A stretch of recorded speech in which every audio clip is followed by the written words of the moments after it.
တရဏဂုံရဲ့အရှိန်ဝါကိုချဆင်းစေတတ်တဲ့အကြောင်း၃မျိုးကဘာလို့ဆိုအညာနာနားမလဲတာတခုမသိဘူး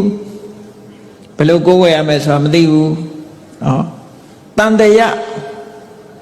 ဟုတ်မဟုတ်ကလားဖះဆိုတာဟုတ်မဟုတ်ကလားဆိုတဲ့မယုံတယုံနဲ့ကိုးဝယ်တာ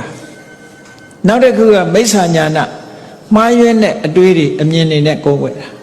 အဲ့ဒါဆိုလို့ရှိရင်ဒီတရဏဂုံဟာယော့နေပြီးတော့သွားလိုက်မယ်ဒါကြောင့်မို့အသိဉာဏ်လည်းရှိရမယ်တန်တရားလည်းခင်းရမယ်မှန်ကန်တဲ့ဉာဏ်အမြင်နဲ့ပြည့်စုံရမယ်မှန်မှန်ကန်ကန်မြင်နိုင်ရမယ်လို့ဒီလိုဆိုတာအဲ့ဒီတရဏဂုံဟာဘယ်လိုအခါမှာပြတ်တတ်တယ်လဲ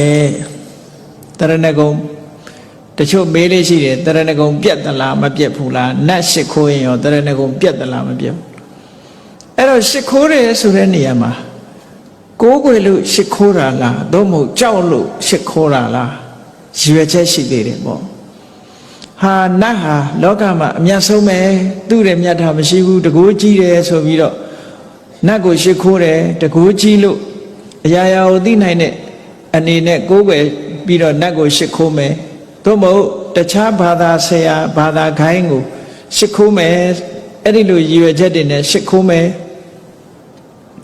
အမှန်တရားကိုသိတယ်ဒီဘာသာအမှမှန်ကန်တယ်ဆိုတဲ့အနေနဲ့ရှ िख ိုးရင်တော့ဒါတရဏဂုံပြတ်တယ်အဲ့ဒါတရဏဂုံပြတ်တယ်အဲ့ဒီတရဏဂုံပြတ်မှုဟာအပြစ်လည်းရှိတယ်ပေါ့အပြစ်လည်းရှိတယ်လို့ဒီလိုဆိုတယ်ဟောတရဏဂုံကဘယ်ချိန်မှပြတ်တတ်သေးတယ်လဲလို့ဆိုလို့ရှိရင်ဘုရားဘာသာဝင်တွေ